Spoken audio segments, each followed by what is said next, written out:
The morning fog rolled thick across Naval Station Coronado, transforming the California coastline into something ancient and unknowable. Through this gray veil, a small figure walked with purpose that belied her 12 years, Emma Blackwood Carter carrying a worn leather rifle case that had once belonged to her mother. The weight of the case wasn't physical. Emma had carried it dozens of times before, knew every scuff mark on the leather, every brass fitting that had oxidized to green patina over years of use. No, the weight was something else entirely. Today marked 3 years since Lieutenant Sarah Phantom Blackwood had been killed in action during a classified operation in Afghanistan. 3 years since Emma's world had collapsed into a silence that even now she hadn't fully learned how to fill. The rifle case bumped against her leg, with each step a steady rhythm that matched her heartbeat. Inside, cleaning supplies, hand-loaded ammunition, a shooting glove worn smooth by her mother's hands, and a data book filled with ballistic calculations in Sarah's precise handwriting. Emma had memorized every page, every number, every notation her mother had made during a career that had established records still unbroken. Beside her walked James Aldrich Carter, 42 years old and carrying his own weight of ghosts. His maintenance mine's supervisor uniform marked him as civilian personnel now, but his bearing, the way he scanned intersections before crossing, the subtle positioning that kept Emma on his protected side, betrayed 2 decades as a Navy SEAL. Some habits James had learned couldn't be shed like uniforms. Some instincts were etched too deep. "Remember what we talked about, kiddo?" James said quietly as they approached the officers' club. His voice carried the careful neutrality of a man who'd spent 3 years trying to balance protection with permission. "Some people might not understand why you want to use the range today." Emma's hand moved instinctively to the silver trident pendant at her throat, Sarah's trident, awarded for completing basic underwater demolition SEAL training before women were officially allowed in such programs. The small piece of metal caught what little light penetrated the fog, throwing back a gleam that seemed too bright for such gray surroundings. "I understand, Dad," Emma replied with the careful formality she'd absorbed from 12 years of military life, "but Mom would have wanted me to keep practicing.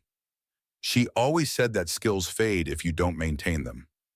James looked down at his daughter, seeing in her serious expression an echo of the woman he'd loved and lost. Emma had Sarah's eyes, that same focused intensity that could shut out the world when concentrating on a target. She had Sarah's discipline too, waking at 5 every morning to run, to train, to maintain the gift her mother had passed down through blood and repetition. The officers' club bustled with Monday morning activity as they entered. Off-duty personnel grabbed coffee and breakfast before reporting to various duties. The building's traditional naval decor created an atmosphere that felt both institutional and strangely homey. Ship wheels and anchor motifs adorned walls covered with framed photographs of famous naval battles and decorated warriors. Emma had always found comfort in these reminders of naval tradition.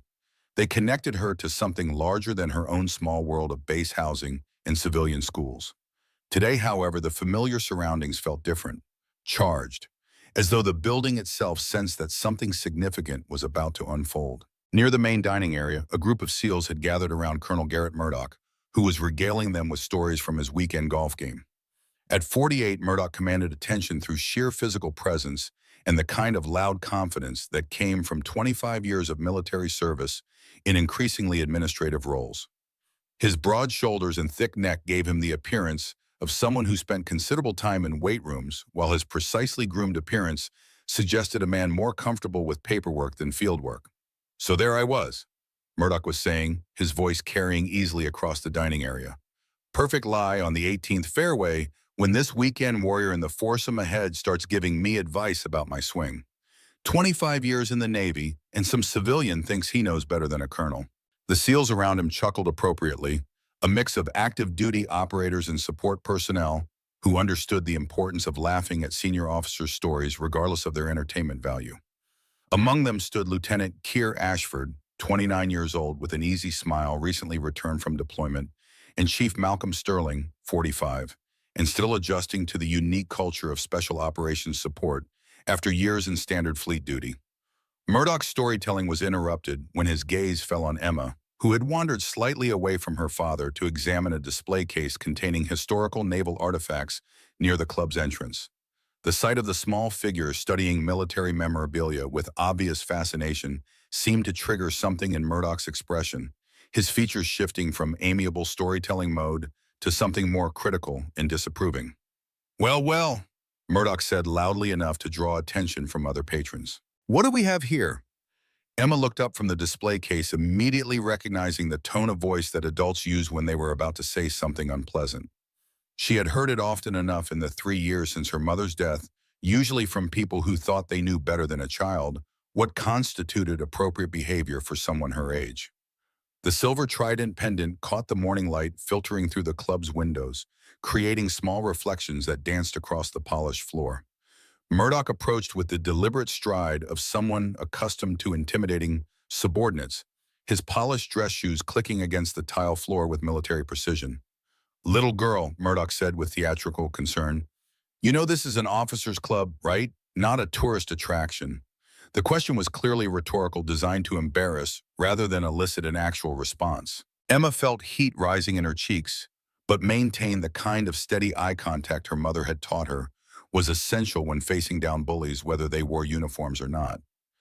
"Yes, sir, I know where I am," Emma replied with careful politeness. "My father is submitting his weekly reports to Major Vaughn. I was just waiting for him." "And what exactly are you carrying in that case?"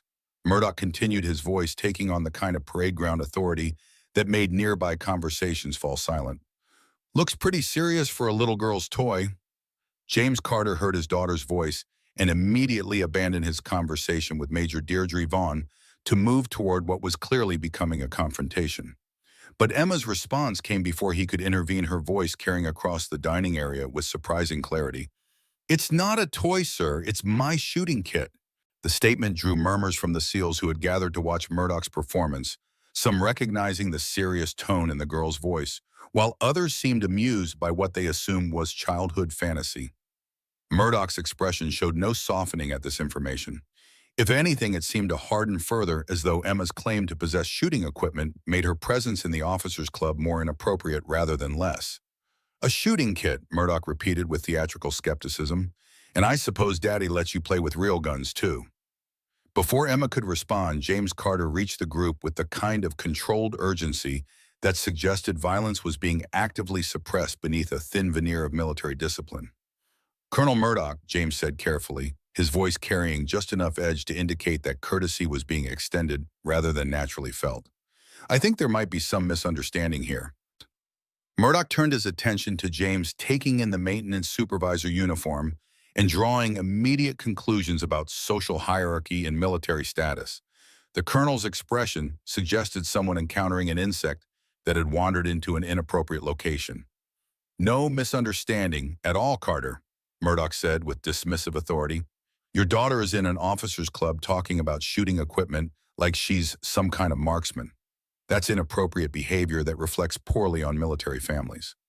The accusation hung in the air like a challenge, and James found himself caught between the desire to protect his daughter and the practical reality that Murdoch's position on base could make their lives significantly more difficult if handled poorly. The maintenance contracts that provided James's livelihood depended on maintaining positive relationships with base command. But watching his daughter being publicly humiliated was testing every limit of his self-control. "Sir," James said with forced calm, "Emma has been trained in proper firearms safety and marksmanship. Her mother was Lieutenant Sarah Blackwood, Marine Scout sniper. She started teaching Emma when she was 7 years old." "Sarah Blackwood," Murdoch said slowly, as though the name meant nothing to him. "Can't say I'm familiar with any Lieutenant Blackwood. What was her job?" "Administrative support, food service." The casual dismissal of Sarah's service hit both James and Emma like a physical blow. Lieutenant Sarah Blackwood had been one of the Marine Corps' most accomplished snipers before her death. 47 confirmed kills and decorations that remained classified even 3 years after her funeral. For Murdoch to suggest she had been anything less than an elite warrior demonstrated either ignorance or deliberate disrespect. "My mother was a Marine sniper," Emma said quietly, her voice carrying the kind of controlled emotion that made several nearby SEALs shift uncomfortably. "She taught me everything she knew about marksmanship." Murdoch's laugh was sharp and dismissive, echoing off the club's vaulted ceiling like the crack of a whip. "A Marine sniper, right?" Murdoch said with exaggerated doubt. "And I suppose she was some kind of hero, too." saving the world with her amazing shooting skills. It was at this moment that Captain Ryan Blake, who had been sitting at a nearby table nursing his morning coffee while reviewing range schedules for the week, finally stood up. At 35, Blake served as Precision Point Range's safety officer, and his trained ear had caught enough of the conversation to understand that someone was making claims about marksmanship training. Blake's professional curiosity was piqued, but his expression grew more serious as he realized the conversation was taking on an increasingly confrontational tone. Colonel, Blake said respectfully as he approached the group, I couldn't help but overhear the discussion about marksmanship training. Is there something I can assist with? Murdoch turned toward Blake with obvious irritation about having his demonstration interrupted. Captain Blake, Murdoch said dismissively, this little girl claims her mother was some kind of Marine sniper and that she's been trained to shoot. I was just explaining to her father that children shouldn't be making up stories about military service. Blake looked between Murdoch and Emma, noting the girl's composed demeanor and the serious way she held herself. In his years as a range safety officer, Blake had learned to distinguish between genuine training and childhood fantasies. And something about Emma's bearing suggested the former rather than the latter. Miss Carter, Blake said directly to Emma, treating her as he would any adult making similar claims. What kind of training have you received? Emma straightened slightly, recognizing that she was being addressed by someone who understood firearms training. Basic weapons, safety, sight, alignment, breathing techniques, trigger control, and range estimation. Emma replied without hesitation. My mother started with fundamentals and worked up to precision, shooting at various distances. The technical accuracy of Emma's response impressed Blake, who was accustomed to dealing with adult personnel who often struggled to articulate basic marksmanship principles. The girl's mature approach to discussing firearms training suggested either exceptional instruction or natural understanding that went beyond casual exposure. And what's your experience with different weapon systems? Blake asked, his professional interest overriding the social awkwardness of the situation. I've trained primarily with bolt-action rifles and some semi-automatic platforms, Emma replied. Mom said consistency was more important than variety until the fundamentals were completely automatic. It was at this moment that Master Chief Evelyn Thorne entered the Officers' Club, drawn by reports of unusual activity involving civilian personnel and weapons training discussions. At 38, Thorne had established herself as one of the Navy's premier marksmanship instructors, with combat experience that included deployments to Iraq and Afghanistan. Her reputation for excellence transcended gender boundaries in the traditionally male-dominated world of military sniping. Thorne approached the group with the measured stride of someone accustomed to evaluating situations before taking action. Her eyes moved quickly over the assembled personnel before settling on Emma with obvious professional interest. Something about the girl's posture and the way she discussed firearms training triggered recognition in Thorne's memory. Lieutenant Sarah Blackwood, Thorne said quietly, her voice carrying just enough to be heard by the immediate group. Phantom 7 2nd Marine Expeditionary Force, Ramadi, 2006. Best natural shooter I ever worked with. The identification hit James Carter like an electric shock, confirming not only that Thorne had known his wife, but that she remembered Sarah's call sign and unit designation with the kind of precision that indicated significant professional respect. Emma's eyes widened as she realized she was meeting someone who had actually served with her mother in combat operations. You knew her, Emma said, her voice barely above a whisper, but carrying across the suddenly quiet dining area. I knew her. Thorne confirmed, her expression softening as she studied Emma's features and recognized unmistakable family resemblance. She could put 5 rounds through a quarter at 400 meters in conditions that would challenge most trained snipers.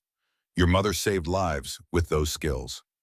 Murdoch's confident demeanor faltered slightly as Thorne's testimony contradicted his dismissive assumptions about Sarah Blackwood's military service. The colonel found himself in the uncomfortable position of having publicly questioned the service of a decorated veteran, while a subject matter expert provided contradictory evidence. Master Chief, Murdoch said carefully, I wasn't aware you had served with supposed sniper personnel in combat theaters. The word supposed carried enough edge that Thorne's expression hardened noticeably. Colonel, Thorne said with dangerous quiet, there was nothing supposed about Lieutenant Blackwood's service. She was killed in action during a classified operation that I cannot discuss, but her sacrifice allowed 12 Marines to return home to their families. The confirmation of Sarah's combat record from someone with Thorne's credentials fundamentally altered the context of the confrontation. Murdoch found himself facing the reality that he had been publicly mocking the daughter of a war hero while demonstrating ignorance about personnel who had served under his overall command structure. Emma felt validation washing over her like a tide, confirming everything she had been taught to believe about her mother's service and sacrifice. Having someone with Master Chief Thorne's obvious expertise acknowledge Sarah's abilities provided the kind of official recognition that had been missing from 3 years of private grief and memory. Master Chief, Emma said with growing confidence, would it be possible for me to use precision point range today? I'd like to honor my mother's memory by maintaining the skills she taught me. The request was made with such sincere respect that it took Murdoch several seconds to process the implications. When understanding dawned, his expression shifted to something between amusement and outright mockery at what he perceived as a child's presumptuous demand for access to military training facilities. Oh, really? Murdoch said with elaborate sarcasm. The little girl wants to play soldier on a real military range. What's next? Maybe she thinks she can qualify for SEAL training too. The cruel dismissal created a moment of uncomfortable silence as everyone present recognized that Murdoch was crossing lines of basic decency in his treatment of a military dependent.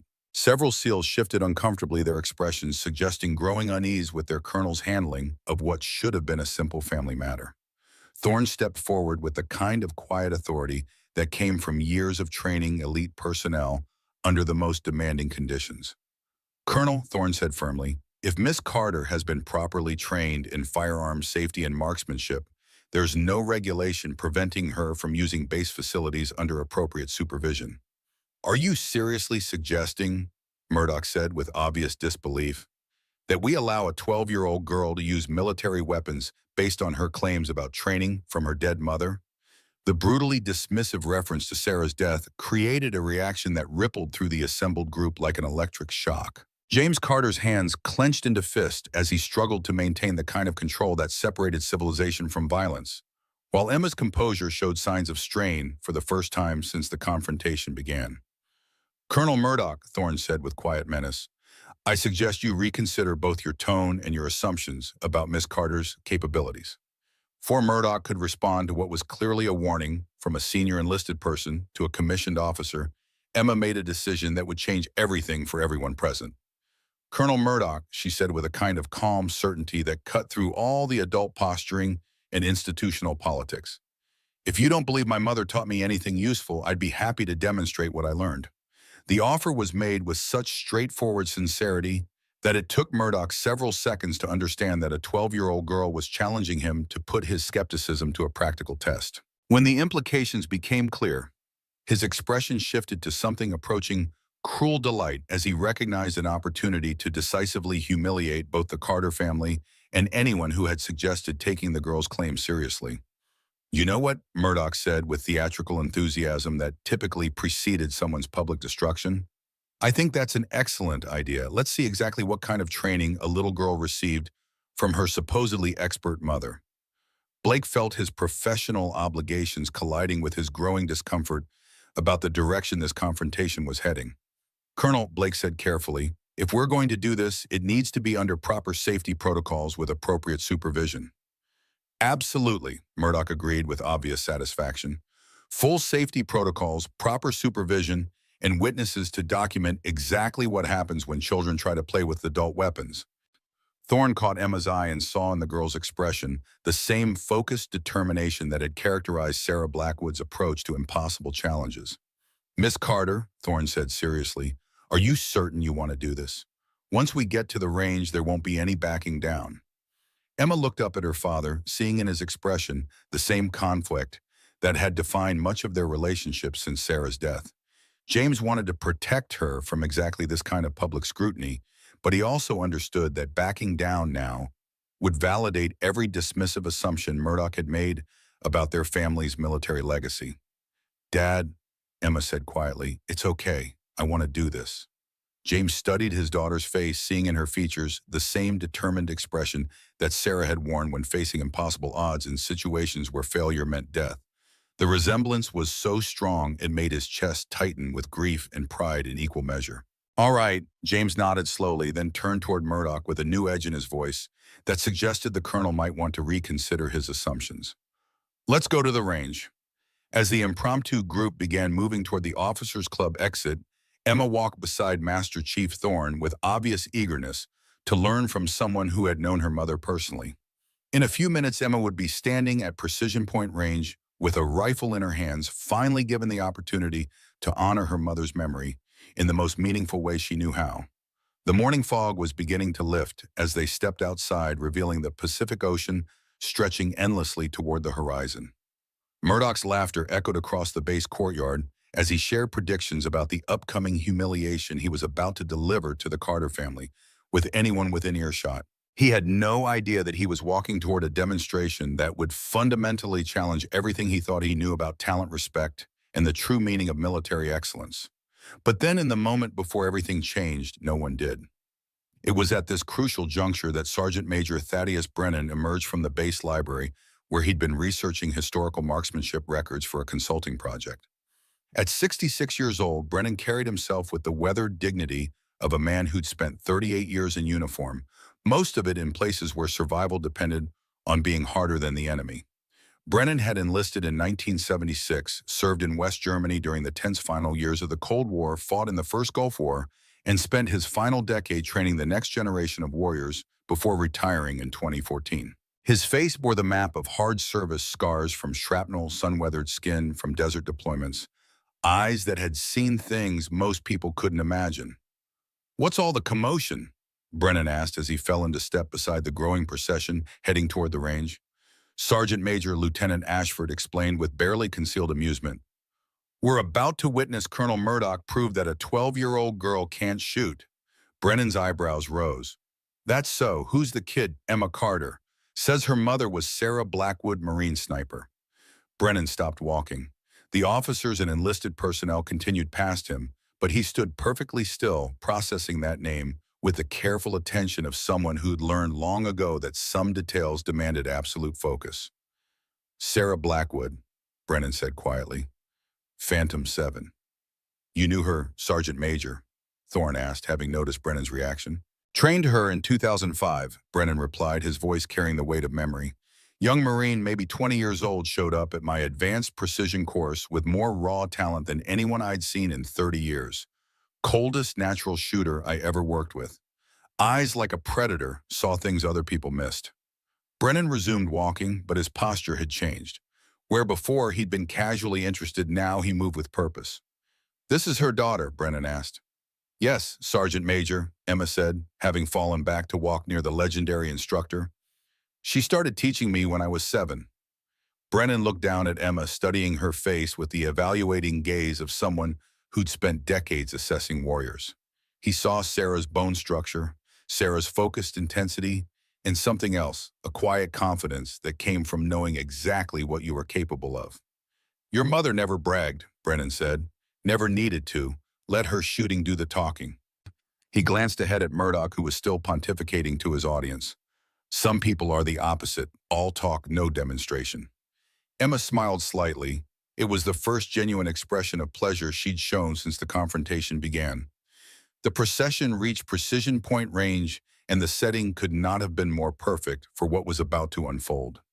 The facility sprawled across a natural valley between two coastal ridges, its concrete firing positions and steel target frameworks creating geometric patterns against the wild California landscape. The range could accommodate everything from basic pistol qualification to advanced sniper training, with lanes extending from 25 meters out to an impressive 800 meters. Chief Malcolm Sterling had been conducting routine maintenance when the unusual group arrived. At 45, Sterling had spent 20 years as a range safety officer, and his professional instincts immediately kicked in when he saw civilians among the military personnel. "Captain Blake," Sterling called out, "what's the situation?" "Civilian marksmanship demonstration, Chief," Blake replied. "Miss Emma Carter, age 12, claims advanced training. Colonel Murdoch has requested a formal evaluation under safety protocols." Sterling's weathered face showed skepticism, not hostile, just the careful doubt of someone who'd seen too many people overestimate their abilities with lethal weapons. Miss Carter, Sterling said, approaching Emma with the no-nonsense demeanor of a man who took safety seriously. I need to verify your knowledge of basic weapons safety before we proceed. This isn't negotiable. I understand, Chief, Emma replied. I'm ready.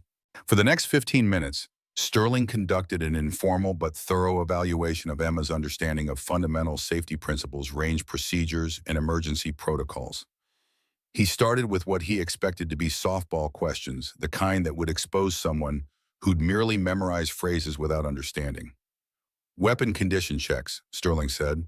Visual inspection of chamber and magazine, well followed by physical verification with chamber flag or finger check, Emma replied without hesitation. Never assume a weapon is safe based on someone else's confirmation. Sterling's eyebrows rose slightly. That was the correct answer, not just technically accurate, but philosophically sound. Malfunction procedures, Sterling continued. Stop. Maintain muzzle discipline. Engage safety if possible. Signal range safety officer for assistance. Never attempt to clear complex malfunctions without supervision. Environmental safety considerations.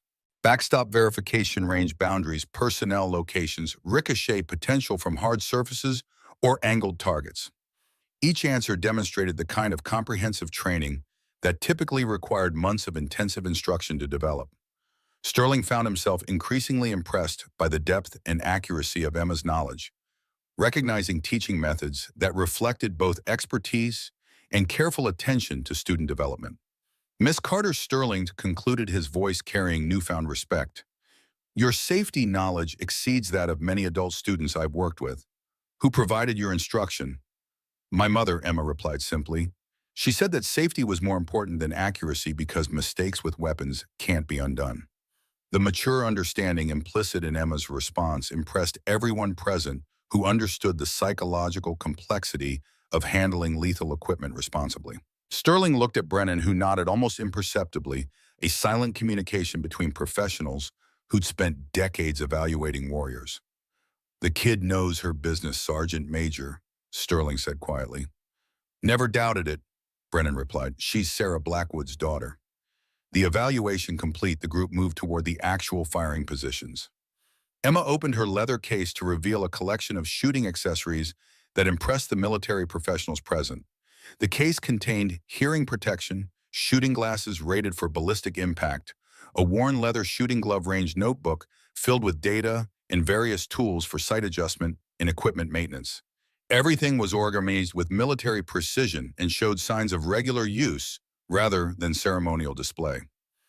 That's professional-grade equipment, Ashford observed quietly to Commander Nathaniel Hawk, who had joined the group. Not casual recreational shooting gear. Hawk at 41 commanded one of the base's active SEAL teams and possessed combat experience that included multiple deployments where marksmanship skills determined survival. He studied Emma's systematic preparation routine with growing professional interest. Someone invested significant time and money in her training setup, Hawk agreed. That's not birthday present equipment. That's operator gear.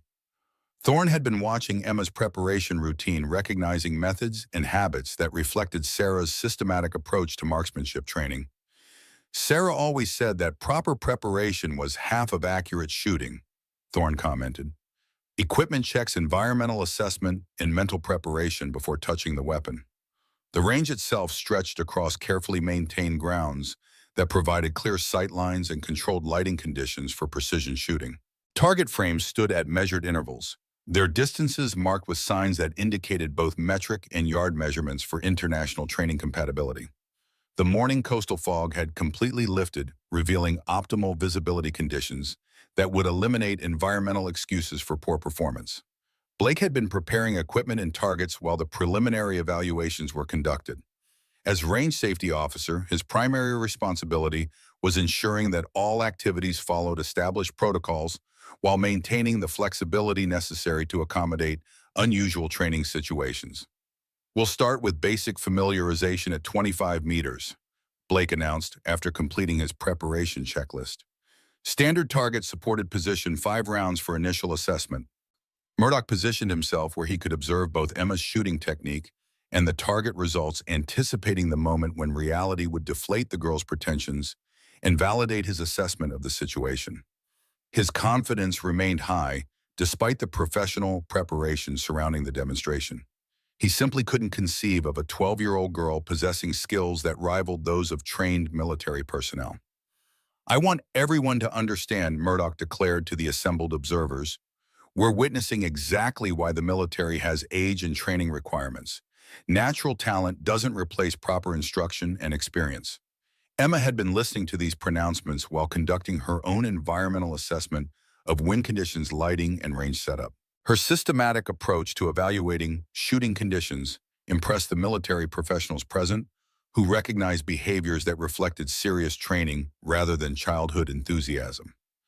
"The thermal activity is minimal this morning," Emma observed to Thorne.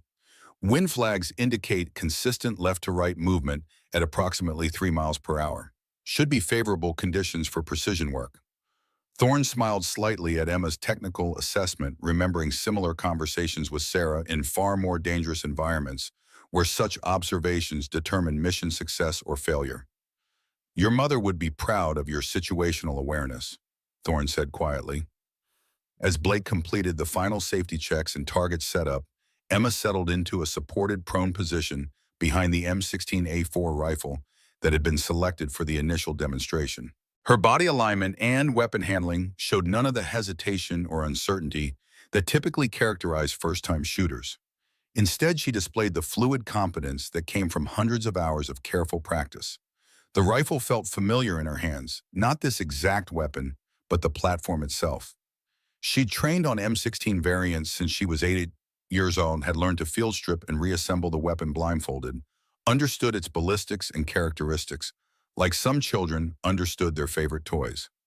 Emma adjusted the stock to fit her smaller frame, checked the sight alignment, verified the safety was engaged. Each movement was economical, purposeful, the product of endless repetition until proper procedure became muscle memory. "Ready when you are, Miss Carter," Blake said, his professional tone now carrying a note of genuine interest rather than mere protocol. Emma chambered around with smooth efficiency, the metallic click of the bolt echoing across the suddenly quiet range. She settled into her shooting position, adjusting the sandbag rest beneath the rifle's forend, finding that perfect point of stability where the weapon seemed to float rather than rest. Her breathing settled into the 4-count cycle Sarah had drilled into her during countless weekend training sessions. Inhale fully through the nose, exhale halfway through the mouth, hold at the natural respiratory pause, squeeze the trigger during that moment of absolute stillness. The silence that descended over precision point range held the weight of institutional skepticism and family honor as Emma prepared to demonstrate whether her mother's legacy lived on through more than just memory and silver trinkets. Through the rifle's iron sights, the target, 25 meters down, range appeared crisp and clear, its black bullseye standing out against the white background like a promise waiting to be fulfilled. The coastal breeze had stilled to barely a whisper, creating ideal conditions that would eliminate any environmental excuses for poor performance. Emma's world narrowed to the fundamental sight alignment, sight, picture, breathing, trigger, control. Everything else, the watching crowd, Murdoch's skepticism, her own nervousness faded into background noise that couldn't penetrate the zone of concentration her mother had taught her to achieve. The trigger press was smooth and deliberate, breaking cleanly with the kind of technique that typically required months of intensive training to develop properly. The sharp crack of the rifle shot echoed off the surrounding hills, followed immediately by the distinctive ping of a bullet striking steel. Through his binoculars, Commander Hawk observed the target with professional assessment, his expression shifting from polite interest to genuine surprise as he announced his findings. "Dead center bullseye," Hawk called out, his voice carrying clearly across the range. "Clean hit, textbook placement." Colonel Murdoch had positioned himself where he could watch both Emma's technique and the target results, expecting to witness the kind of scattered shots that would validate his assumptions about children attempting adult activities. The single-centered hit was impressive, but hardly conclusive evidence of exceptional ability that couldn't be attributed to beginner's luck. "One shot proves nothing," Murdoch declared with confident dismissal. "Anyone can get lucky once with proper equipment and favorable conditions." Master Chief Thorne stepped forward with the calm authority that came from years of training elite marksmen under combat conditions. Miss Carter, Thorne said formally, would you be comfortable firing a complete qualification string? 5-round standard scoring measured group size. Yes, ma'am, Emma replied without lifting her eye from the sight picture. The formal military address drew approving nods from the personnel present, demonstrating respect for rank that went beyond surface politeness and reflected genuine understanding of military culture. What followed silenced every skeptical comment and dismissive prediction that had been voiced since the confrontation began at the officers' club. Emma's second shot struck within inches of the first, followed by 3 more rounds that created a grouping so tight it appeared to be a single enlarged hole in the target's center ring. The precision was so consistent that several observers initially suspected a malfunction with the target system. Captain Blake lowered his binoculars with an expression of professional amazement that he made no attempt to conceal. 5 rounds, approximately 0.94 inches at 25 meters, Blake announced, his voice carrying across the range. That exceeds expert qualification standards by any measure. The announcement created ripples of conversation among the military personnel who had gathered to witness what they expected to be a child's embarrassing failure. Lieutenant Ashford found himself reconsidering every assumption he had made about civilian training capabilities, while Chief Sterling stared at the target display with the kind of awe typically reserved for watching professionals perform seemingly impossible feats. Ashford moved closer to examine the target through his own optics, confirming the group's size and shot placement with the systematic approach of someone trained to evaluate marksmanship performance objectively. That's not luck, Ashford said quietly to Sterling. That's fundamental skill applied with exceptional consistency. Sterling nodded agreement while studying the systematic way Emma prepared her equipment for the next evolution. Someone had invested significant time and expertise in her training setup, creating a foundation of competence that exceeded what most recruits brought to their first qualification courses. Murdoch's confident demeanor showed the first cracks as he processed results that directly contradicted his expectations and public predictions. The colonel found himself in the uncomfortable position of watching a 12-year-old girl demonstrate shooting abilities that exceeded those of many personnel under his command. Fine, Murdoch said with forced bravado. She can hit a target at close range under controlled conditions. But 25 meters isn't real marksmanship. Any recruit can be taught to group shots when the target is practically close enough to touch. Sergeant Major Brennan had been observing Emma's performance with the evaluating gaze of someone who'd trained thousands of shooters over nearly 4 decades. He recognized in her technique the kind of fundamental soundness that separated genuine talent from temporary luck. Colonel Brennan said with the gravelly authority of a senior NCO who'd earned the right to speak plainly that performance demonstrates both technical competence and appropriate stress management under public scrutiny. Perhaps we should consider what distance would provide a more comprehensive evaluation. The suggestion was clearly designed to put Murdoch in the position of either backing down from his challenge or escalating to distances where failure would be more likely and less embarrassing for everyone involved. Murdoch's pride wouldn't allow him to retreat from the confrontation he had initiated, regardless of the mounting evidence that his assumptions might be fundamentally flawed. Real marksmen qualify at 300 meters, Murdoch announced with the kind of authority that made retreat impossible. If she's genuinely skilled, let's see how she performs at a distance where environmental factors and technical precision actually matter. Thorne turned toward Murdoch with the patient expression of an instructor dealing with a particularly stubborn student who refused to acknowledge obvious evidence. Colonel Thorne said carefully, 300-meter shooting requires different equipment, more complex sight adjustments, and environmental compensation that challenges experienced marksmen. Exactly my point, Murdoch replied with satisfaction. Let's separate genuine skill from beginner's luck by testing her abilities under conditions that require real expertise. Emma lifted her head from the rifle scope for the first time since beginning her demonstration, looking toward her father with a questioning expression that sought permission rather than validation. James Carter felt his throat tighten as he recognized in his daughter's face the same focused determination that had characterized Sarah's approach to impossible challenges in hostile environments. Emma, James said quietly, you don't have to prove anything more to anyone. I know, Dad, she replied with gentle firmness that reminded him powerfully of Sarah's voice during their final conversation before her last deployment. "But I want to show them what Mom taught me." Commander Hawk found himself caught between institutional responsibility and growing curiosity about Emma's actual capabilities. The girl's performance at 25 meters had been genuinely impressive, but 300-meter shooting involved technical complexities that challenged even experienced military marksmen. Miss Carter Hawk said carefully, "Extended range shooting requires advanced equipment and procedures. The sight adjustments are more complex, wind becomes a significant factor, and small errors in technique are magnified dramatically." "I understand, sir," Emma replied respectfully. "My mother taught me about ballistic calculation, wind reading, and environmental compensation. She said that precision shooting was 90% mental discipline and 10% physical technique." Chief Sterling had been evaluating Emma's responses and demeanor throughout the initial demonstration, recognizing training methods and attitudes that reflected serious instruction rather than casual hobby shooting. Miss Carter Sterling asked, testing her knowledge with a technical question designed to reveal the depth of her understanding. "What's your experience with different ammunition types and their ballistic characteristics?"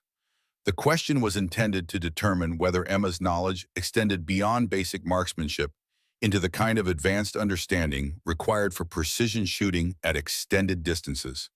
Her answer would indicate whether her training had been comprehensive or limited to fundamental skills. "Match-grade ammunition provides better consistency than military ball ammunition," Emma replied without hesitation. "Bullet weight affects trajectory, and wind drift with heavier bullets generally are providing better performance in crosswinds, but requiring more elevation adjustment for longer distances." The casual precision of her ballistic knowledge impressed everyone present who possessed sufficient technical background to evaluate its accuracy. Ashford exchanged a meaningful glance with Hawk, both recognizing that Emma's understanding far exceeded what would be expected from recreational training or casual instruction. Blake had been preparing the 300-meter range while listening to the technical discussion, understanding that institutional credibility was now at stake regardless of Emma's performance. The equipment required for extended range work represented a significant step up in complexity from the basic rifle used for the initial demonstration. "The equipment is ready for extended range work," Blake announced. "We have an M40A3 bolt-action rifle with Schmidt and Bender variable power scope shooting rest and wind measurement devices." As the group moved toward the longer-range facility, Emma walked beside Thorne with obvious eagerness to learn from someone who had worked alongside her mother in combat situations. The transition between range sections provided a brief respite from the intensity of public scrutiny, allowing Emma to process what had already occurred. "Master Chief," Emma asked quietly as they walked, "did my mother ever talk about teaching me advanced marksmanship?" "She talked about you constantly," Thorne replied with a slight smile that transformed her typically serious expression. "Sarah was incredibly proud of your natural ability, but she was also concerned about ensuring you understood the ethical responsibilities that come with lethal skills." The mention of ethical considerations demonstrated that Sarah's training had extended beyond technical instruction into moral development, addressing the psychological complexity of possessing abilities that could cause harm if misused. The mature understanding implicit in this approach impressed the professionals who overheard the conversation. "Your mother understood that exceptional marksmanship comes with obligations," Thorne continued as they approached the extended range facility. "She wanted you to develop both the skill and the judgment necessary to use those abilities appropriately." The 300-meter range stretched across a natural depression in the coastal terrain with target frameworks positioned at precise distances and marked with range indicators that accounted for both metric and imperial measurements. The setup required more sophisticated equipment than the basic range, including wind measurement devices and spotting scopes that could accurately assess shot placement at extended distances. Murdoch had been observing the professional preparations with growing unease about the direction events were taking. What had begun as an opportunity to humiliate a presumptuous child was evolving into a formal evaluation that might produce results he wasn't prepared to acknowledge or accept. "I want everyone to understand," Murdoch announced to the growing crowd of observers, "we're about to demonstrate exactly why military training requirements exist. Complex skills can't be learned through casual instruction regardless of family connections or natural talent. Ashford had been configuring the bolt-action rifle and variable power scope, while Blake established the target and safety protocols for extended range work. The M40A3 represented the same weapon system Sarah had used during her service in Iraq and Afghanistan, a connection that wasn't lost on those who understood the significance. Miss Carter, Ashford said as he completed the rifle preparation, this system requires different sight alignment and trigger technique than the weapon you used earlier. Would you like a few minutes to familiarize yourself with the equipment? Emma approached the rifle with the same systematic attention to detail she had demonstrated throughout the morning, examining the scope adjustment mechanisms in bolt operation with the kind of methodical assessment that impressed military professionals present. Her handling of the unfamiliar weapon showed confidence without recklessness, suggesting training that had emphasized adaptability rather than dependence on specific equipment. The scope is set for 200 meters, Emma observed after examining the elevation adjustment. I'll need to compensate for the additional 100 meters plus wind drift from the current left-to-right movement. The technical accuracy of her assessment drew nods of approval from the experienced marksman present, who recognized that Emma was approaching the challenge with the kind of systematic analysis that separated competent shooters from those who relied on luck or favorable conditions. Brennan had positioned himself where he could both observe Emma's technique and provide context for the less experienced personnel watching the demonstration. As a man who had trained elite marksmen for decades, Brennan understood the value of education in moments like these. 300 meters doesn't sound like much, Brennan said, his voice carrying to the gathered observers. But wind drift at this distance becomes a critical factor. A Sierra Match King 168 grain bullet at muzzle velocity of 2,650 feet per second will drift approximately 1.7 inches for every mile per hour of crosswind. She needs to calculate wind speed, direction, temperature, humidity, and altitude, and she's 12 years old. The technical explanation provided context that helped the watching personnel understand exactly what they were about to witness.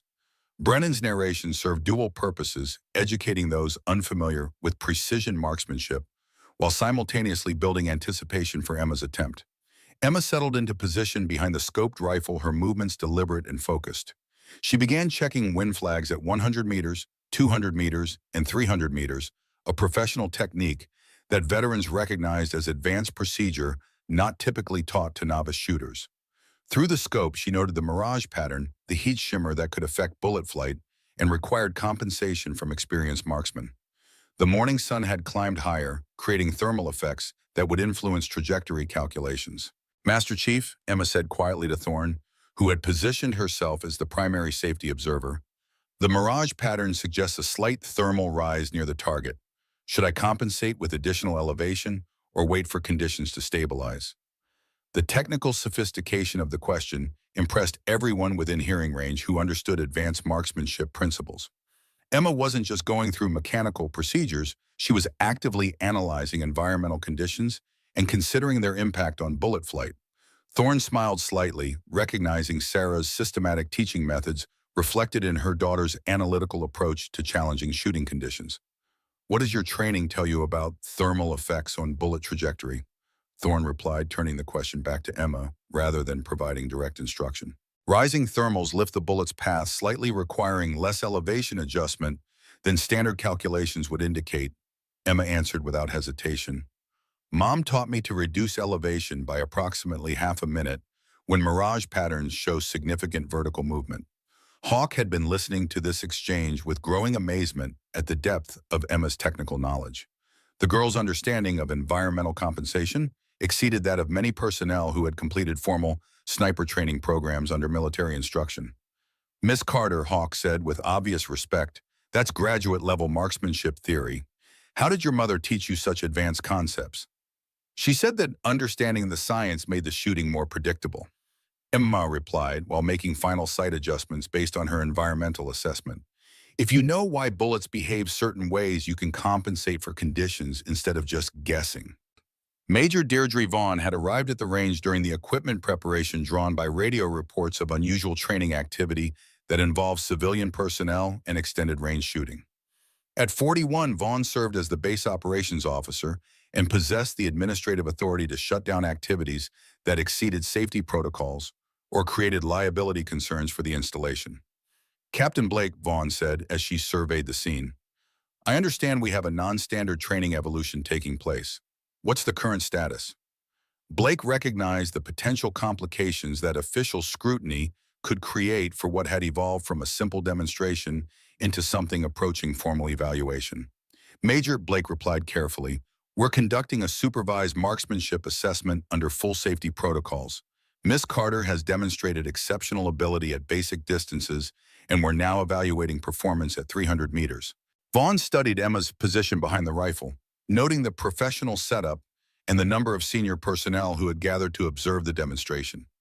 The institutional attention suggested that whatever was happening had significance beyond routine training activities. "How exceptional are we talking about?" Vaughn asked, her tone indicating genuine professional interest rather than bureaucratic concern. "0.94-inch group at 25 meters, Ashford replied, before anyone could downplay Emma's performance. 5 rounds, iron sights textbook technique. The specific measurement impressed Vaughn, who possessed sufficient marksmanship background to understand that such precision exceeded the capabilities of most military personnel, regardless of training level or experience. Her expression shifted from administrative caution to professional curiosity about what other surprises this unusual morning might produce. "Range is clear," Blake announced after completing his final safety verification. "Target is active at 300 meters. Wind conditions documented. I find it. Spotting personnel in position." The formal announcement created a moment of absolute silence as everyone present understood that they were about to witness either validation of extraordinary claims or exposure of limitations that would end the morning's drama decisively. Emma's breathing settled into the controlled rhythm that preceded precision, shooting her entire focus narrowing to the complex coordination of sight alignment, trigger control, and environmental compensation. Through the magnified scope, the target appeared no larger than a dinner plate, its scoring rings creating concentric circles that demanded precision beyond anything most civilian shooters ever attempted. The shot that followed was preceded by several seconds of complete stillness as Emma made microscopic adjustments to her sight picture and body position. When the rifle fired, the sound seemed sharper and more authoritative than the previous demonstrations, as though the weapon itself recognized the precision being demanded of it. Through his spotting scope, Sterling tracked the bullet's path to the target with professional interest that quickly transformed into genuine astonishment. The nearly half-second of bullet flight seemed to stretch into eternity as everyone waited for impact confirmation. "Dead center bullseye," Sterling announced, his voice carrying a note of disbelief that made several observers check their own optics to confirm the impossible result. "Approximate deviation from point of aim 0. The announcement created a moment of stunned silence as the implications of Emma's performance settled over the assembled group like a revelation that challenged fundamental assumptions about talent training and the limitations of youth. Vaughn found herself staring at the target through her binoculars, desperately seeking some explanation for results that exceeded the capabilities of most trained snipers. "That's not possible," Murdoch said flatly, his voice carrying the kind of denial that people used when confronted with evidence that contradicted their core beliefs. "There must be an error in target placement or measurement." Ashford had been recording shot data with the systematic precision required for official documentation, understanding that extraordinary claims required extraordinary evidence to support institutional credibility. Colonel Ashford said professionally, "The target placement has been verified by multiple observers using calibrated equipment. The shot placement is accurate as reported." Before Murdoch could challenge the measurement procedures, Hawk stepped forward with the kind of quiet authority that came from years of leading personnel in life-and-death situations. "Miss Carter," Hawk said carefully, "would you be willing to repeat that performance? One shot doesn't constitute definitive proof of consistent ability."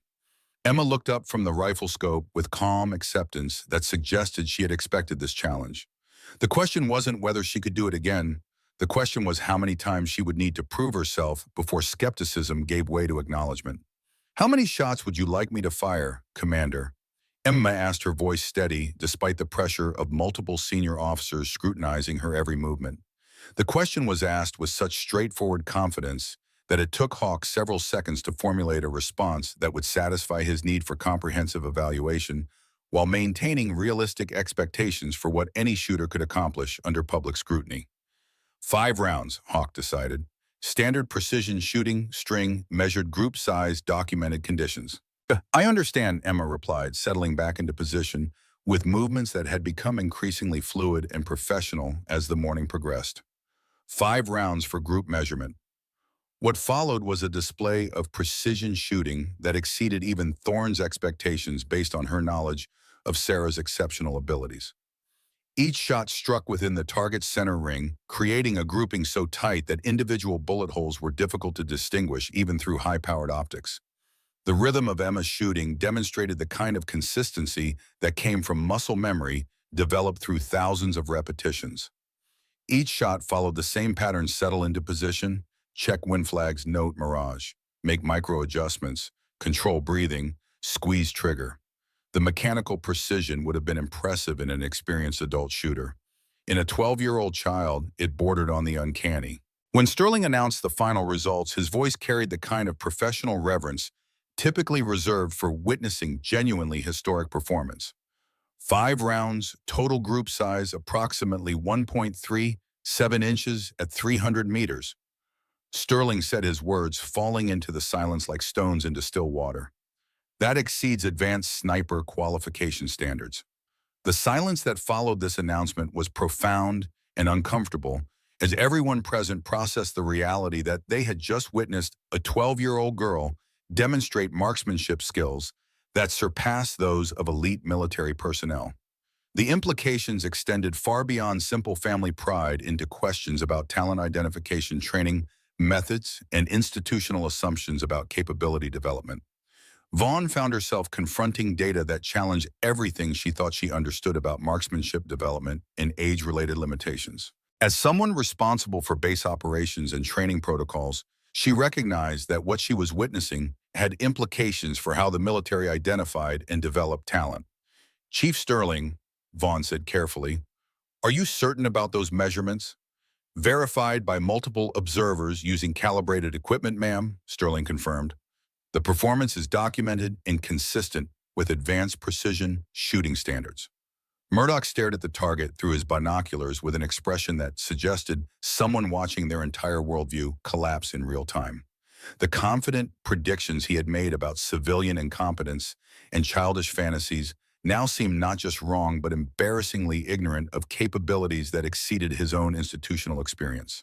Brennan had been watching the reactions of the assembled personnel as much as Emma's shooting performance. In his decades of military service, he'd learned that the human response to excellence often revealed more about the observer than the observed.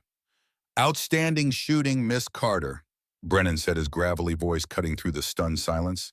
"Your mother would be incredibly proud of what you have accomplished today."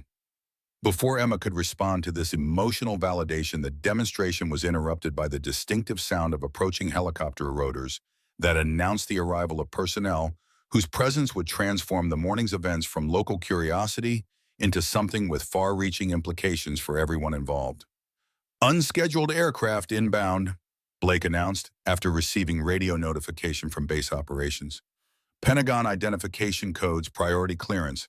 When the unexpected arrival of high-level authority suggested that reports of Emma's performance had somehow reached decision-makers whose attention indicated either significant opportunities or serious complications for the Carter family.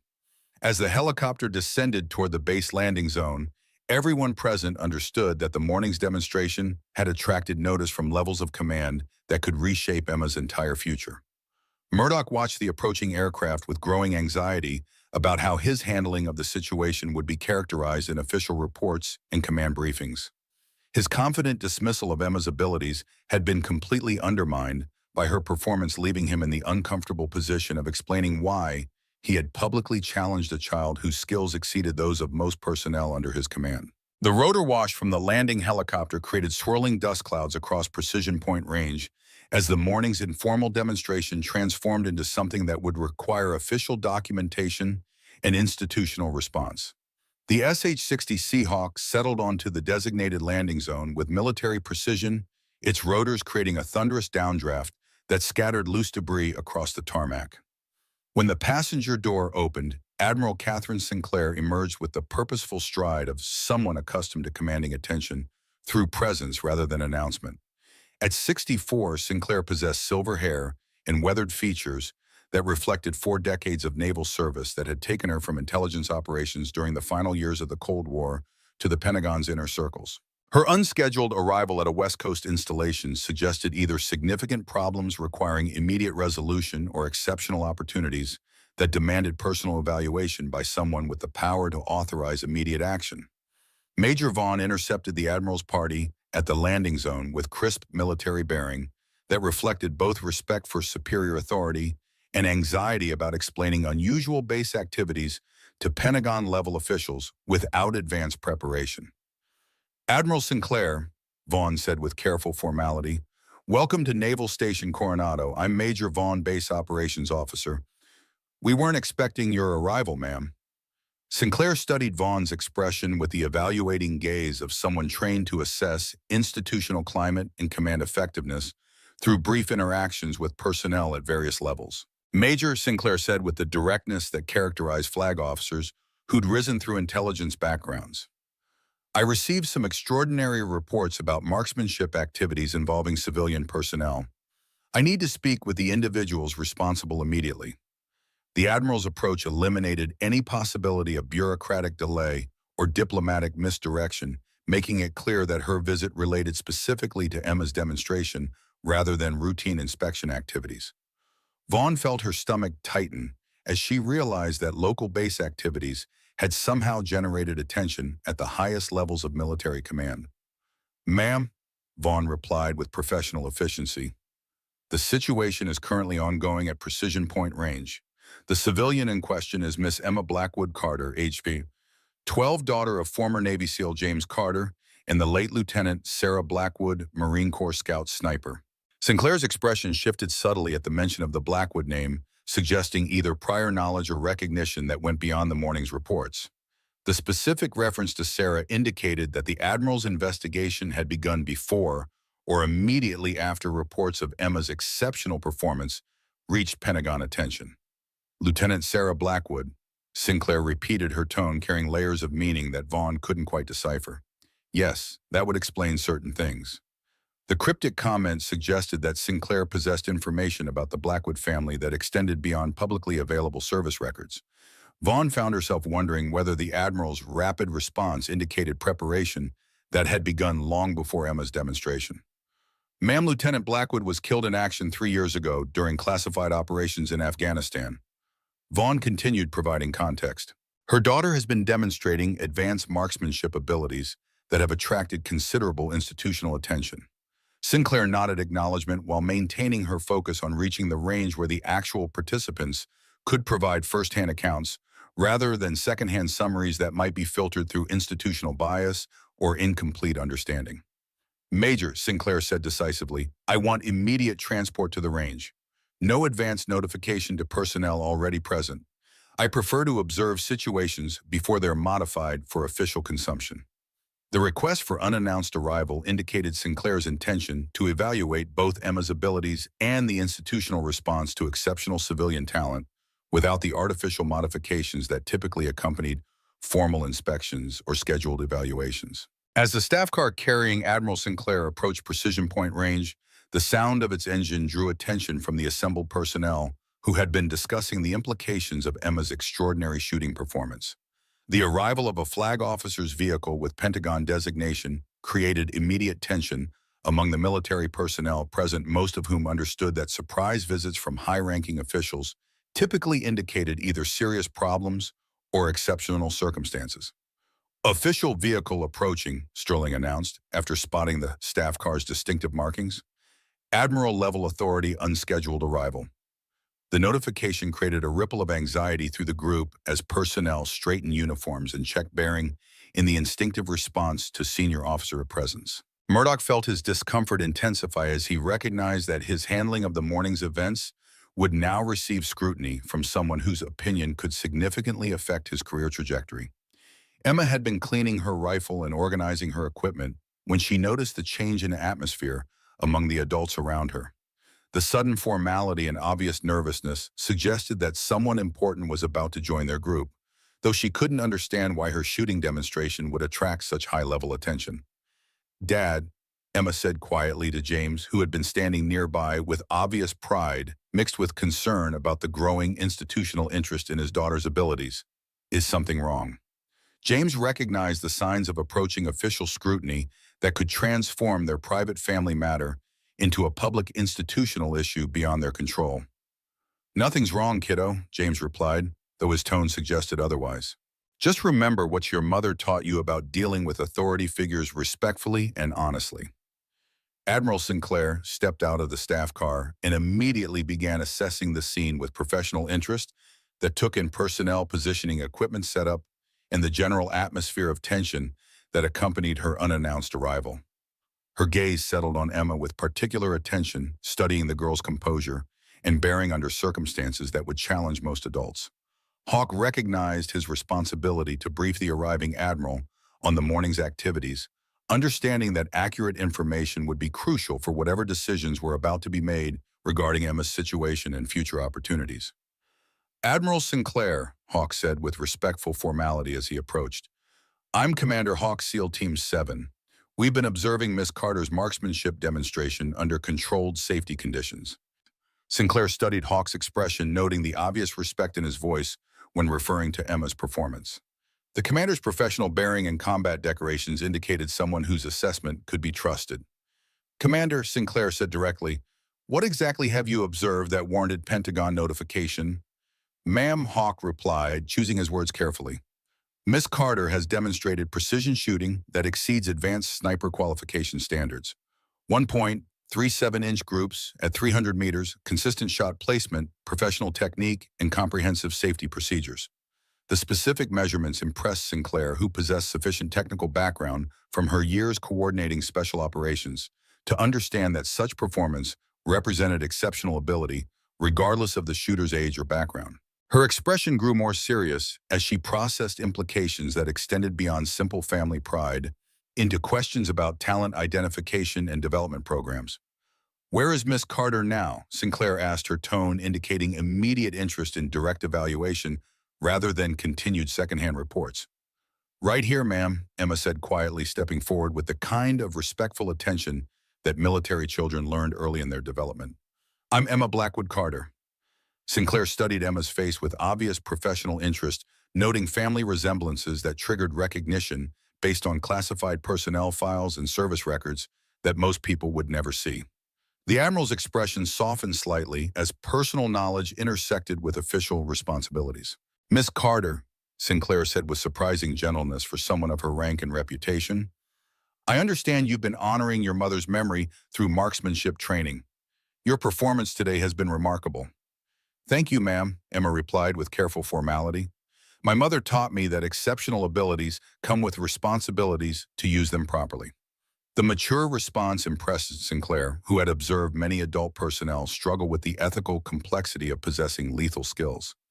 Emma's understanding of moral obligations suggested training that had extended beyond technical instruction into character development, exactly the kind of comprehensive preparation that produced not just skilled shooters but responsible warriors. Thorne approached this group with obvious recognition of Admiral Sinclair's identity and significance, understanding that her presence indicated institutional interest that could provide opportunities far beyond anything previously available to the Carter family.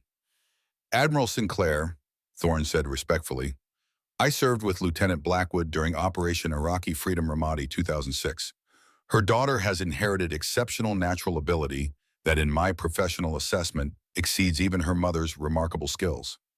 Sinclair turned toward Thorne with the kind of attention that indicated professional interest in expert testimony from someone whose credibility was beyond question. "Master Chief," Sinclair said thoughtfully, "you've observed both mother and daughter. How would you compare their capabilities at comparable stages of development?" "Ma'am," Thorne replied carefully, "Lieutenant Blackwood was the finest natural shooter I've ever worked with in 20 years of military service.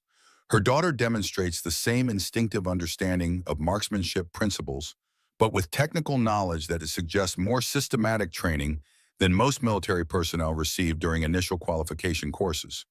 The comparison provided context that helped Sinclair understand the significance of what she was witnessing, while raising questions about how such exceptional abilities should be developed and utilized within existing military frameworks.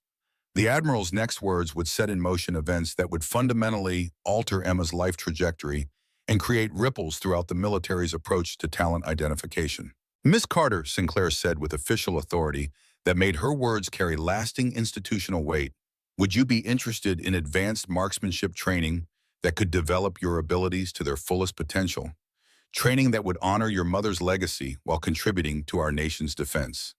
The question hung in the Pacific air like an invitation to a future that neither Emma nor her father had dared to imagine, creating possibilities that would honor Sarah's memory while opening pathways towards service that could benefit both individual achievement and national security interests. But before Emma could respond, Sinclair reached into her briefcase and extracted a photograph that would answer questions the Carter family hadn't even known to ask, and raise dozens more that would reshape their understanding of their own history. The photograph Admiral Sinclair held was black and white, clearly taken decades ago based on the film grain and processing style. It showed a woman in a military uniform from the late 1970s or early 1980s standing beside what appeared to be an intelligence operations vehicle.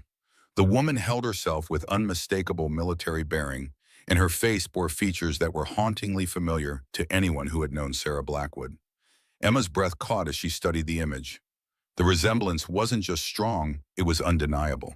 The bone structure, the set of the eyes, the way the woman's jaw carried a determined expression, even in a formal photograph.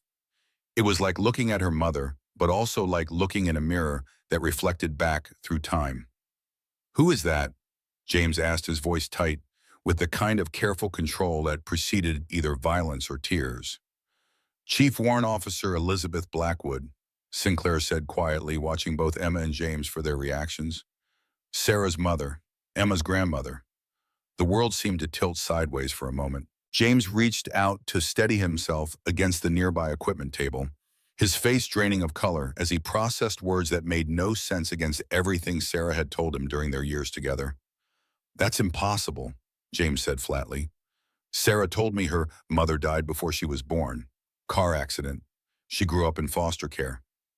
"That's what Sarah was told," Sinclair replied with the careful compassion that senior officers learned when delivering news that would fundamentally alter someone's understanding of their own history. "For her protection, and yours, Mr. Carter. The truth is considerably more complicated." Emma stared at the photograph, unable to look away from the face that connected 3 generations of women who had never met. Her grandmother, a woman who should have been part of her life, part of her mother's life, but who had somehow been erased by institutional necessity that valued national security over family bonds. "I don't understand," Emma said, her voice barely above a whisper. "Why would they tell Mom her mother was dead?" Sinclair glanced around at the assembled personnel, recognizing that what she was about to reveal touched on classified programs that had operated in the shadows for decades. But the presence of Sergeant Major Brennan, who had served during the same era, provided both witness and validation for a story that might otherwise seem impossible. Elizabeth Blackwood served in naval intelligence during some of the most dangerous years of the Cold War, Sinclair began. From 1978 through 1989, she operated in Eastern Europe, primarily along the East German border and in West Berlin. Her work involved recruiting and turning Soviet intelligence officers, gathering information on Warsaw Pact military capabilities, and conducting operations that officially never happened. Brennan nodded slowly, pieces of old rumors and whispered stories falling into place with this revelation. He had served in West Germany during those same years, had heard tales of American intelligence operatives who moved through the shadows of the divided city like ghosts. "I was stationed in West Germany from 78 to 82, Brennan said, his gravelly voice carrying across the range. "We heard stories about American NOC's non-official cover operatives working the Soviet targets. There was one legend in particular. A female case officer who turned a KGB colonel in 84 got him to defect with a treasure trove of Warsaw Pact defense plans. We raised glasses to her in the NCO club, but nobody knew if she was real or just Cold War mythology." "She was real," Sinclair confirmed, "and she was Elizabeth Blackwood." The Admiral paused, letting that information settle before continuing with the rest of the story, the part that would explain 32 years of absence and deception. In 1985, Soviet counterintelligence identified Elizabeth's true identity. Sinclair continued.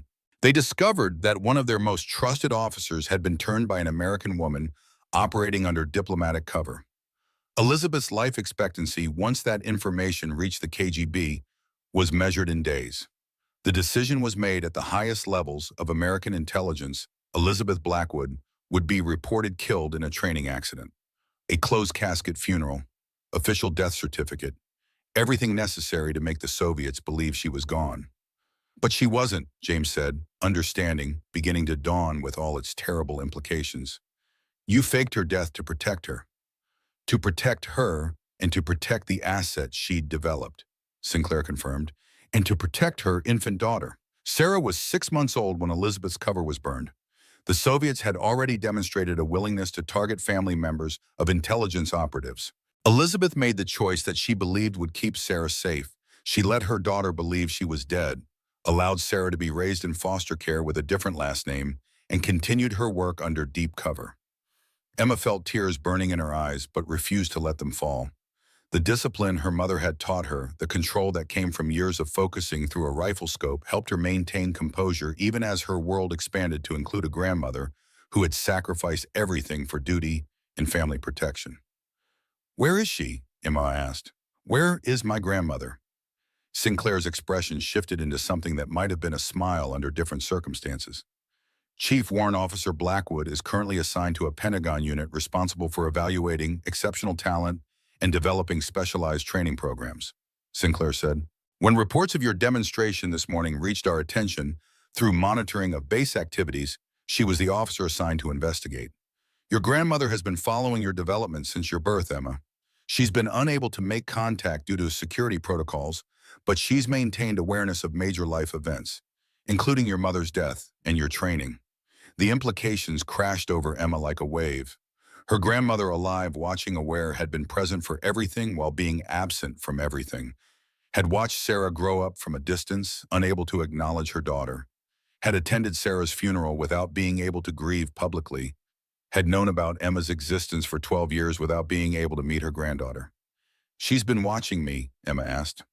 From the moment you were born, Sinclair confirmed. The survivor benefits that came through quickly after your mother's death. The maintenance contract that allowed your father to keep your home. Elizabeth has friends in useful places, and she's used every resource available to ensure you and your father had what you needed. James processed this information, his anger at the deception warring with gratitude for the hidden support that had made their survival possible after Sarah's death. All those fortunate coincidences that had allowed them to stay afloat, they hadn't been coincidences at all. Can I meet her? Emma asked, the question coming out more plaintive than she'd intended. Chief Warrant Officer Blackwood is currently en route to Naval Station Coronado, Sinclair said, checking her watch. She received authorization to break cover approximately 2 hours ago, specifically to meet you and evaluate your situation personally. Her helicopter should arrive within the next 15 minutes. The waiting was almost unbearable. Emma found herself unable to sit still, pacing near the equipment table while James stood with his arms crossed, processing emotions too complex to name. The assembled military personnel maintained a respectful distance, understanding that they were witnessing something profoundly personal, despite its occurrence in a public military setting. The distinctive sound of helicopter rotors announced the arrival before anyone saw the aircraft. A second helicopter, this one marked with Joint Special Operations Command identification, approached from the north. The timing suggested careful coordination. Admiral Sinclair had orchestrated this reunion with the precision of someone who understood both institutional requirements and human needs. Emma's hands trembled slightly as the helicopter descended. She clenched them into fists, using the physical sensation to ground herself against the emotional storm building in her chest. James moved to stand beside his daughter, placing a protective hand on her shoulder. The helicopter settled onto the landing zone with practiced precision. When the passenger door opened and Elizabeth Blackwood emerged, Emma felt time compress into a single moment of recognition that spanned 32 years of separation and loss. Elizabeth was 64 years old, but she moved with the controlled efficiency of someone decades younger. Her silver hair was cut in a regulation style that framed features Emma immediately recognized as variations of her own face and her mother's photographs. The family resemblance was unmistakable and emotionally overwhelming. For several seconds, neither moved. Emma and Elizabeth stood 20 feet apart, both processing the reality of a moment that had been impossible for 3 decades due to security classifications that had treated family relationships as potential vulnerabilities rather than sources of strength. Elizabeth's gaze found Emma immediately, her expression shifting from professional composure to something far more vulnerable as she studied the granddaughter she was meeting for the first time. Emma, Elizabeth said quietly, her voice carrying layers of feeling that no amount of training could fully suppress. You look exactly like your mother did at your age, but you have your grandfather's eyes. Emma found herself unable to speak, struggling to process the reality of this woman whose existence had been kept secret, but whose influence had apparently shaped circumstances throughout Emma's entire life. Grandmother, Emma finally managed testing the unfamiliar word that carried emotional weight she hadn't expected.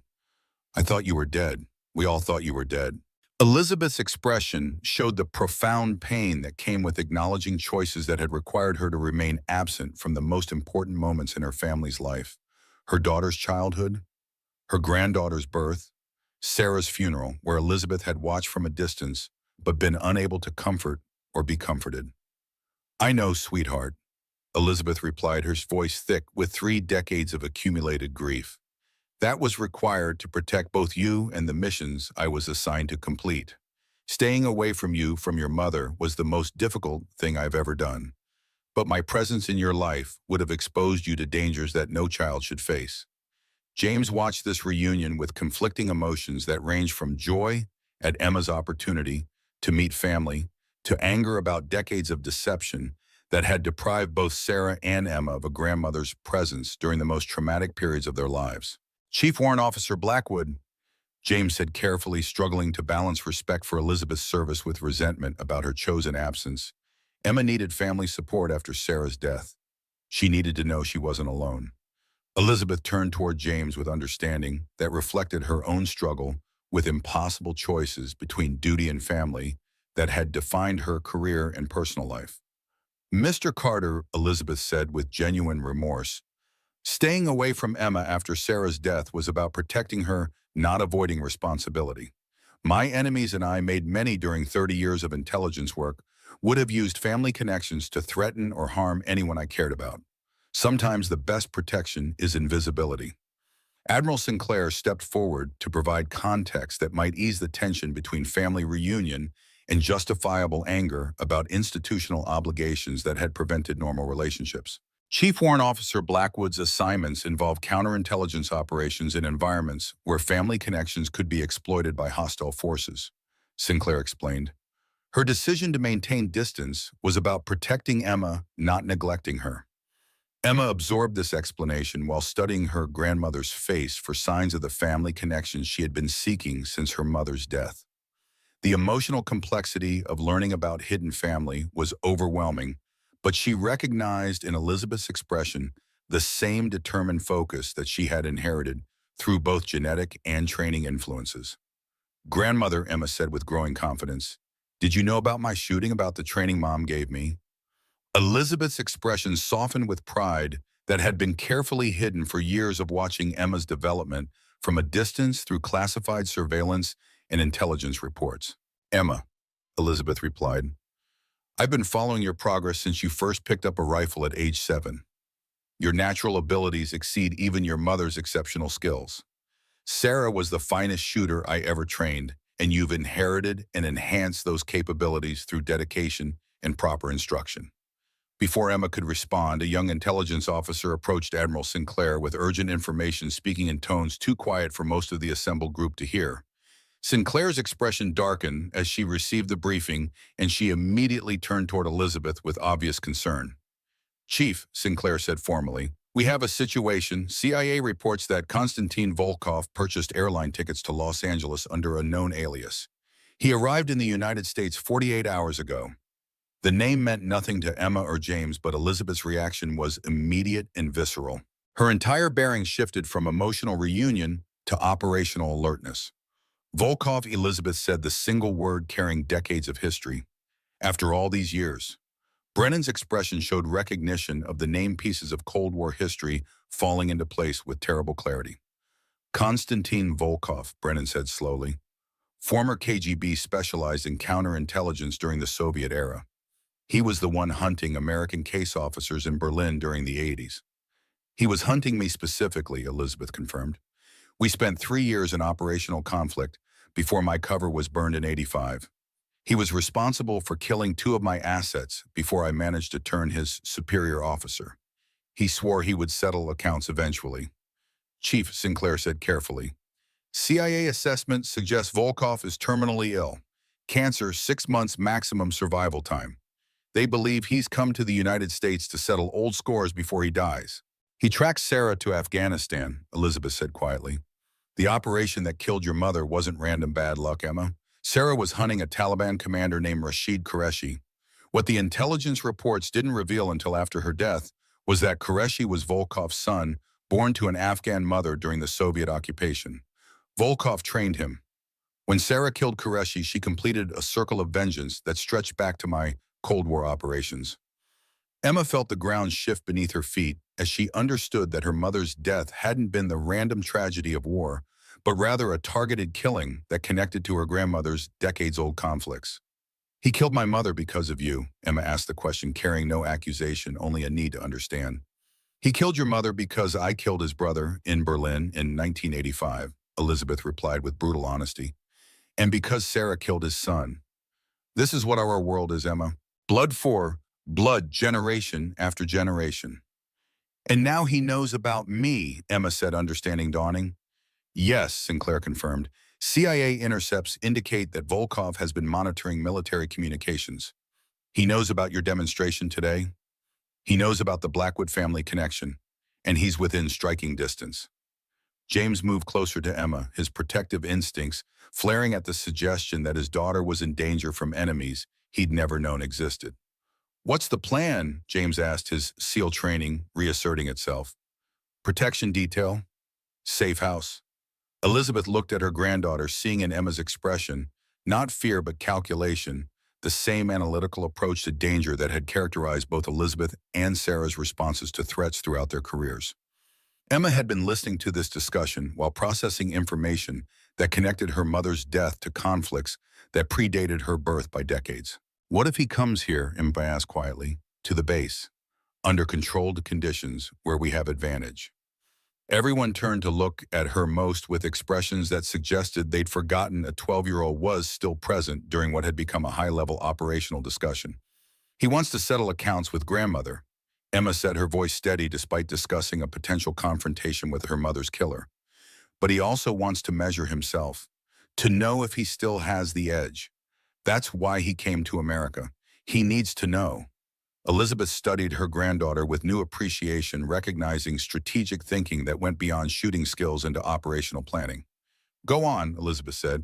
We announced that I'm participating in some kind of public event, Emma continued. Something that would draw attention. A ceremony. We make it clear that you'll be there too, grandmother. Volkov won't be able to resist. And the plan was audacious and risky, using a 12-year-old as bait to draw out a professional killer. Every protective instinct in James screamed against it, but the operational part of his mind recognized the tactical soundness of Emma's suggestion. It could work, Elizabeth said slowly. Volkov's ego won't allow him to pass up an opportunity to see 3 generations of Blackwood women in one place. This is insane, James said flatly. She's 12 years old. Dad, Emma said quietly, Mom died because of him. If we have a chance to stop him before he hurts someone else's family, shouldn't we take it? The words hit James like a physical blow because they were exactly what Sarah would have said in the same situation. The discussion continued for another hour, with Sinclair coordinating with various security agencies to establish protocols for what was being designated Operation Nightingale. The plan that emerged involved announcing a formal ceremony at the Naval Special Warfare Museum in 3 days' time, featuring Emma Carter as the youngest marksman to break base qualification records. Security would be layered and comprehensive. FBI counterintelligence teams, NCIS investigators, and SEAL operators in both obvious and concealed positions. 3 days later, the Naval Special Warfare Museum hosted its most well-attended ceremony in recent memory. Emma stood in a specially tailored ceremonial uniform, preparing to unveil a memorial plaque dedicated to her mother, while being watched by hundreds of people, and somewhere among them, potentially by the man who had killed Sarah Blackwood. The ceremony proceeded smoothly through the opening remarks. Emma delivered a brief speech about her mother's legacy that managed to be both heartfelt and controlled, impressing the audience with its maturity. It wasn't until the reception that Emma noticed him, an elderly man, late 60s, standing near the refreshment table. He wore a veteran's cap and moved with careful deliberation, but his eyes were sharp and evaluating as they tracked Emma's movements through the crowd. Those eyes met Emma's for just a moment, and in that brief connection, she knew. This was Volkov. Emma touched her grandmother's arm using a prearranged signal. Elizabeth's expression didn't change, but her posture shifted almost imperceptibly as she tracked Emma's line of sight. What happened next unfolded with the precision of a chess game played by masters who understood that every move carried consequences that extended far beyond the immediate moment. Volkov approached slowly, weaving through the crowd with the casual manner of someone who belonged at the gathering. When he reached Emma and Elizabeth, he smiled, a cold expression that didn't reach his eyes. "Miss Carter," he said with a thick accent. "Impressive shooting, I hear. Your grandmother must be very proud." The direct acknowledgement of Elizabeth's identity confirmed what everyone had suspected. Volkov had come not just to observe, but to engage. "Mr. Volkov," Elizabeth said calmly, using his real name in a room full of federal agents. "You've traveled a long way." "Cancer gives one perspective," Volkov replied with disturbing casualness. "Time to settle old accounts before the body fails completely." James had moved closer, his hand near the concealed weapon he carried. Around them, security personnel began converging with careful subtlety. "You killed my mother," Emma said, her voice steady despite the emotion behind the words. "I killed Sarah Blackwood because she killed my son," Volkov replied without remorse. "Just as Elizabeth killed my brother. This is the world we live in, child. Actions have consequences that echo through generations." "So what now?" Elizabeth asked. "You came here to kill a 12-year-old girl to complete your revenge." Volkov's expression showed something that might have been offense. "I am not a monster who murders children," he said with dignity that seemed incongruous given his history. "I came to deliver a message, to look into the eyes of 3 generations and see what my choices have created." He reached into his jacket slowly, security personnel tensed, and withdrew an envelope. "This contains information about the operation that killed Sarah Blackwood," Volkov said, handing it to Elizabeth. "The full truth about what happened in Afghanistan. Consider it a dying man's attempt at, not redemption, but perhaps clarity." "Why?" Emma asked. "Why tell us now?" "Because I am old and tired and dying," Volkov replied with brutal honesty. "Because I have spent 40 years in this world of shadows and revenge, and I would like to believe that perhaps the cycle can end with me. That you, child, might choose a different path than your mother and grandmother. That you might use your exceptional gifts for something other than perpetuating blood feuds that serve no one." Before anyone could respond, FBI agents moved in with practiced efficiency. Volkov didn't resist as they secured him, his expression almost peaceful, as though he had accomplished what he came to do. "The information in that envelope is accurate," Volkov said as they led him away. "And Miss Carter, your mother died well. As a warrior. That matters even between enemies." The arrest created chaos in the museum as security protocols locked down the facility and began processing the hundreds of witnesses. Emma stood beside her grandmother, processing the surreal encounter with the man who had orchestrated her mother's death. "Did he tell the truth?" Emma asked Elizabeth quietly, "about wanting to end the cycle?" "I don't know," Elizabeth replied honestly, "but he's right about one thing. You have a choice about what path to take. You don't have to follow your mother and me into this world." Emma looked at her grandmother, seeing in her weathered features the cost of decades spent in shadows and secrets. "But I can honor Mom's memory while choosing how to use what she taught me," Emma said. "Right?" Elizabeth smiled, pulling her granddaughter into an embrace that had been impossible for 32 years. "Right," Elizabeth confirmed. "That's exactly right." 2 weeks later, a smaller, more intimate ceremony took place at the base cemetery where Sarah Blackwood had been laid to rest 3 years earlier. Emma, James, and Elizabeth stood together before the headstone, finally able to grieve as a family.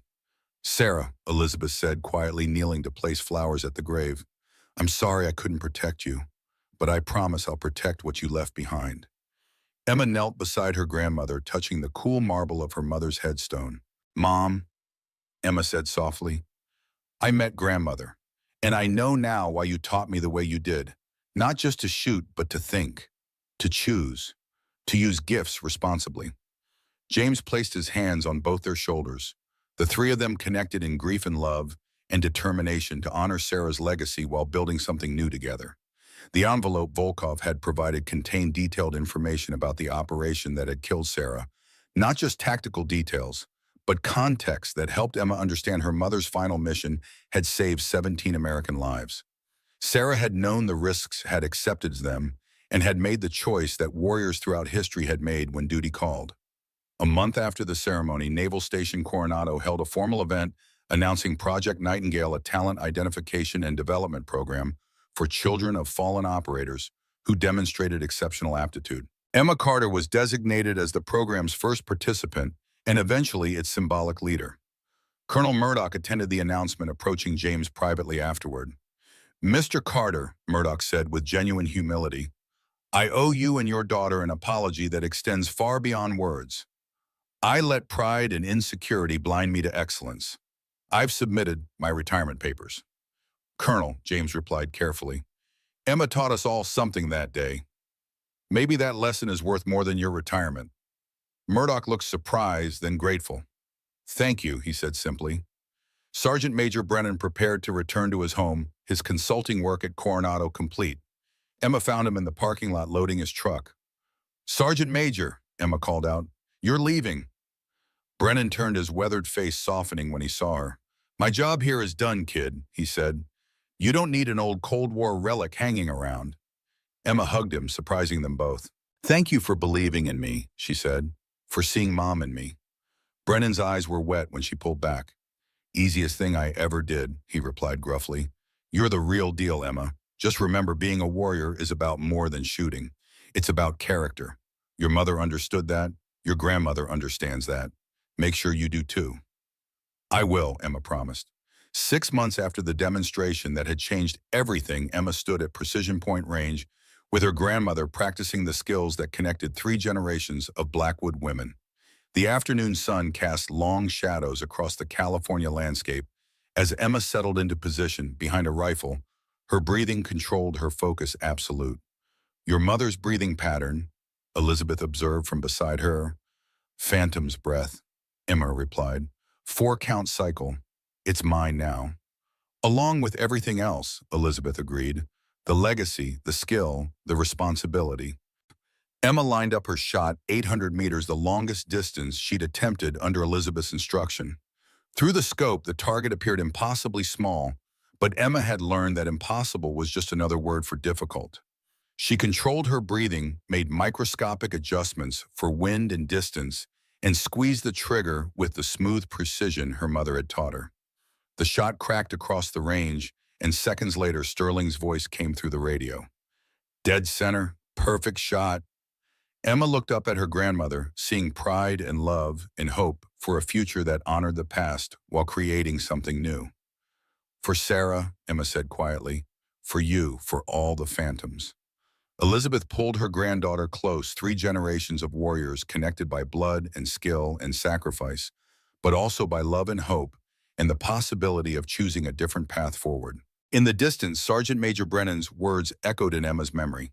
"Some people are born to be warriors. Emma was born to be a legend." But Emma knew the truth now.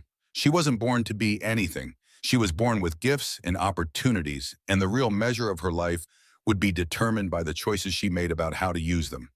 And that Emma realized as she stood between her father and grandmother, while the California sun set over the Pacific, was the greatest gift her mother could have given her.